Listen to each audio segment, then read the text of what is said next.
সম্মানিত ভাই বন্ধুগণ, আমি এরপর ধন্যবাদ জানাতে চাই যাদের কারণে আজকে মুক্ত হওয়ার সুযোগ পেয়েছি। সেই 36শে জুলাই 5ই আগস্টে মহাবিপ্লবী নায়কদের জন্য আমি ধন্যবাদ জানাতে চাই।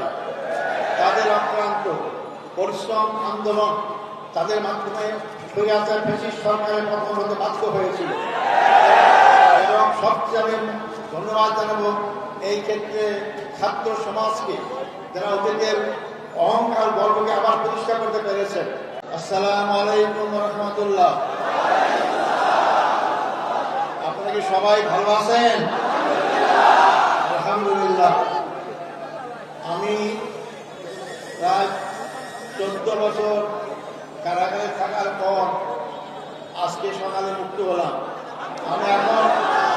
আমি এখন মুক্ত, আমি এখন স্বাধীন।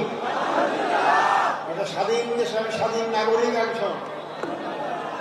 সম্মানিত ভাই ও বন্ধুগণ, যেহেতু আমরা রাস্তা বন্ধ করে এখানে সমাবেশ আয়োজন করেছি, যাতে জনগণের কষ্ট না হয়, এবং আমি আপনাকে নির্দেশ দিয়েছি একটু সংক্ষিপ্ত কথা বলার জন্য। আমি শুধু কয়েকটি বিষয় আপনাদের সামনে কথা বলবো। আল্লাহ যদি তৌফিক দান করে, যদি বেঁচে থাকি, অবশ্যই আপনাদের সাথে বারবার দেখা হবে ইনশাআল্লাহ। আমি সর্বপ্রথম আমাদের মহামান্য আদালতকে ধন্যবাদ জানাইতে চাই। তারা ন্যায় বিচার প্রতিষ্ঠা একটা অগ্রণী ভূমিকা পালন করছেন। এতদিন ন্যায় বিচার ছিল না, আদালতকে ব্যবহার করা হয়েছে। এই জন্য আশা করি আমরা সামনের দিনগুলোতে আমাদের আদালত জনগণের আশা আকাঙ্ক্ষা অনুযায়ী তারা জনগণের ন্যায় বিচার যাতে পায় সেই ব্যবস্থাই তারা করবেন। আমি ধন্যবাদ জানাতে চাই আমার মামলায় যে সব আইনজীবী নিয়োগ করা হয়েছিল, আমি যতদূর পত্র পত্রিকার মাধ্যমে জানতে পেরেছি, পড়তে পেরেছি, অত্যন্ত সাবলীল সুন্দর যুক্তি স্থাপন করার মাধ্যমে আমার মামলার অসরলতা, দুর্বলতা সমস্ত কিছু প্রকাশ করতে পেরেছেন। এবং আন্তর্জাতিকভাবে স্বীকৃত এই মামলার মাধ্যমে আমার অতীতের আগের সরকারগুলো কীভাবে নির্মমভাবে আমাদের আগের ভাইদেরকে হত্যাকাণ্ডের মাধ্যমে তাদের দুনিয়া থেকে বিদায় করেছেন। সম্মানিত ভাই বন্ধুগণ, আমি এরপর ধন্যবাদ জানাতে চাই যাদের কারণে আজকে মুক্ত হওয়ার সুযোগ পেয়েছি। সেই 36শে জুলাই 5ই আগস্টে মহাবিপ্লবী নায়কদের জন্য আমি ধন্যবাদ জানাতে চাই। তাদের অক্লান্ত পরিশ্রম আন্দোলন, তাদের মাধ্যমে স্বৈরাচার ফ্যাসিস্ট সরকারের পতন হতে বাধ্য হয়েছিল। এবং সবচেয়ে আমি ধন্যবাদ জানাবো এই ক্ষেত্রে ছাত্র সমাজকে, যারা অতীতের অহংকার গর্বকে আবার প্রতিষ্ঠা করতে পেরেছেন। ছাত্র সমাজ রাস্তায় রাজপথে রক্ত ঢেলে তারা এই 14-15 বছরের ফ্যাসিস্ট সরকার সকল অত্যাচারের বিরুদ্ধে জনগণকে সাথে নিয়ে তারা রাজপথে যে আন্দোলন গড়ে তুলেছিলেন, যার কারণে ধর্ম বর্ণ সব শূন্য হয়ে বাংলাদেশ নতুনভাবে স্বাধীনতা অর্জন করতে পেরেছে।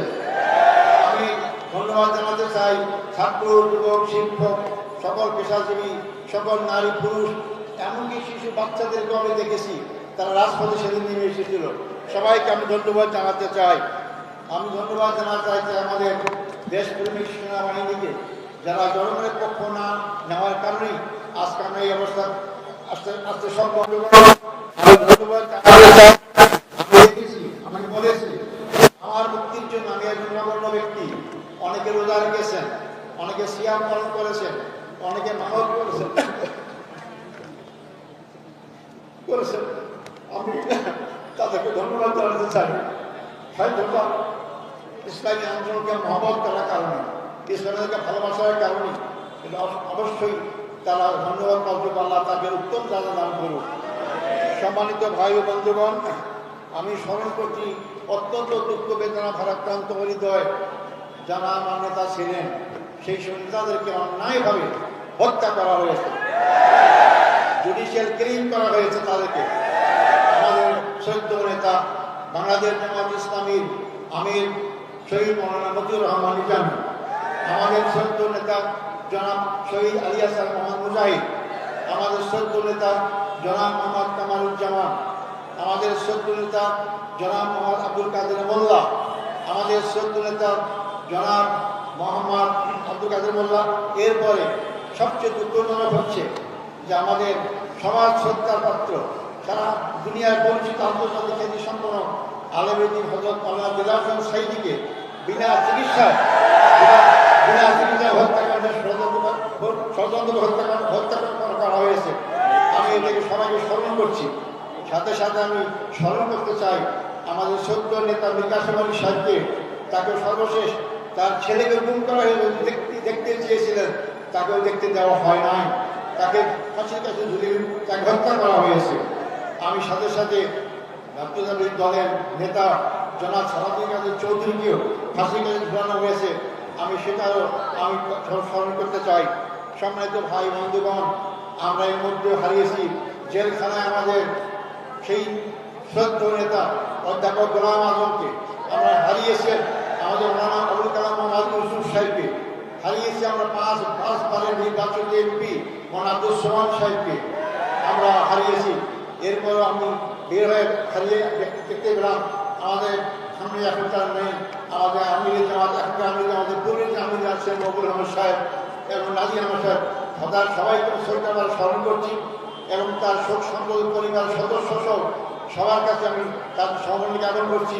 আল্লাহ তাদের সবাইকে ধৈর্য ধারণ করে তৌফিক দান করুক।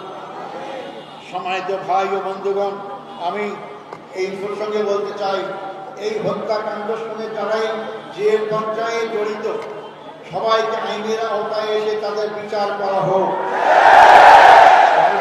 আমার বলতে চাই, যারাই হত্যাকাণ্ডের সাথে যেখানে যে পর্যায়ে জড়িত সবাইকে আইনের আওতায় এসে তাদেরকে বিচার করা হোক, নাহলে খারাপ সংস্কৃতি চালু থাকবে, এখান থেকে বেরিয়ে আসতে হবে আমাদেরকে। সম্মানিত ভাই ও বন্ধুগণ, আমি আপনাদের কাছে অনুরোধ করতে চাই, আমার জন্য আন্তরিকভাবে দোয়া চাই আপনাদের কাছে। আমার অপরাধ কি ছিল? আমার অপরাধ ছিল আল্লাহর প্রতি বিশ্বাস, এটাই তো আমার অপরাধ ছিল। অপরাধ নাই। আমি তো আপনাদের কাছে দোয়া চাই যে অপরাধের কারণে ফাঁসির কাষ্ট থেকে আছে, আমি এদের কাছে ফুলের মালা পাচ্ছি, রশি গলার ছেলেকে ফুলের মালা পাচ্ছি। আমি যেন আজীবন সেই ইসলামী আন্দোলনে আমার জীবন থাকতে, রক্তবিন্দু এক ফোঁটা থাকতে এই আন্দোলনে যদি শহীদ হিসেবে মৃত্যুবরণ করতে পারি, সেটাও আমাদের কাছে মনে করতে চাই। আমাদের সবাইকে মৃত্যুবরণ করতে হবে, মনে রাখবেন। আজ হোক কাল হোক মৃত্যুবরণ করতেই হবে। মৃত্যুর হাত থেকে বাঁচতে পারবো না। আব্দুল কাদের মোল্লা ভাই আমার আমির ছিলেন, একটা কথা আমাকে প্রায় বলতে, আচ্ছা ভাই আমি এই সব নিয়ে কাল পরে জান্নাত পারবো না।